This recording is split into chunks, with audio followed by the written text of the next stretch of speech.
What's up, YouTube? Today we're going to be talking about the Hidizs MP143. The MP143 is a budget planar in-ear monitor that is currently available on Kickstarter for $99.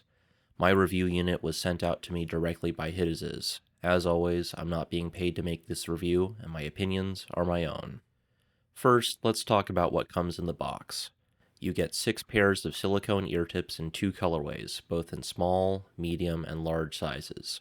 The clear ear tips are a little wider and more conical shaped than the gray ear tips. Hidizs also includes a branded carry pouch with a magnetic closure in the box. You can order the MP143 with either a 3.5mm single-ended or 4.4mm balanced cable in the box. I opted for the 4.4mm cable because almost all my desktop dongles use that connection. Finally, you get 3 pairs of tuning nozzles. There's a rose gold pair, which is what the MP143 is fitted with out of the box, plus a red pair and a silver pair. The red and silver pair come in this little plastic cube, which is pretty handy for storage. The MP143's housings are smaller than its big brother, the MP145, but they're still pretty big. I never had a huge issue wearing the MP145, and these were totally okay for me as well. With that said, the nozzles are a little bit short, and the contour from the housing into the nozzle is not aggressive enough, so you will likely need to use large size ear tips to get these to fit securely. The faceplates share the same whale fin aesthetic as the MP145, and this is another collaboration between Hidizs and the Whale and Dolphin Conservation, or WDC. I do actually prefer the way the MP145 looks, though, as the ridges on the MP143's faceplates are a little less distinctive. Now that we've talked about the physical elements, let's pull up the graph and talk about the sound. I'll also drop a link to these measurements in the video description. Like I mentioned before, the Hidizs MP143 has 3 different tuning nozzles that produce pretty different sound signatures. The red filter has the darkest sound signature with around 5 decibels more bass than the other 2 filters.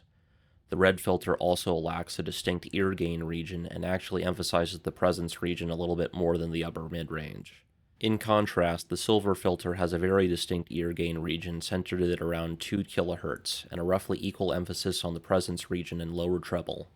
Finally, the rose gold filter has a pretty similar overall upper mid-range contour compared to the silver filter, but has several decibels less emphasis in the ear gain, presence, and lower treble regions.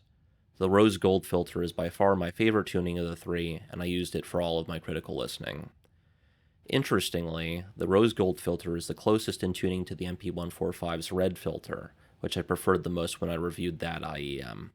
Compared to the MP145 with this filter, the MP143 has a little bit better sub-bass extension, a more distinct ear gain elevation, and a smoother lower treble response. Otherwise, they're pretty similar. Let's talk about subjective performance now. The MP143's bass is way north of neutral and is not as tucked into the sub-bass as I would like, which does result in a little bit of mid-bass bleed. On the other hand, it does have excellent sub-bass extension. The bass is also very textured and organic sounding, but is not as tightly or cleanly articulated as I've seen from other options at this price point. As far as the mid-range goes, male vocals are detailed and gritty sounding with warmth and body. While both male and female vocals are very intelligible, there is a hint of sibilance to female vocals, and probably too much presence overall. The MP143 has truly excellent instrument separation for an IEM at this price point, particularly with a single driver configuration, and there's a good balance between vocals and mid-range instrumentation. There's no percussion compression, but there is a little bit of a metallic tinge to the timbre. This is probably because even though the MP143 doesn't retain the MP145's distinct lower treble peak, there is still a little bit too much emphasis in this region. There's plenty of upper treble air, and like the MP145, the soundstage is very spacious for an IEM. Detail retrieval is excellent as well. To wrap this up, I think Hidizs has done a great job of capturing the technical performance of the MP145, particularly the great detail retrieval, soundstage, and instrument separation, and packing it into a slightly smaller package. However, like the MP145, this is definitely a bass-focused IEM, and that's going to be the single biggest factor in determining whether you should pick this up. If you've made it this far, please consider giving this video a like and subscribing to the channel.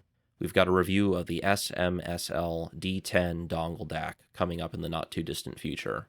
Until then, this is Bedrock Reviews, signing off.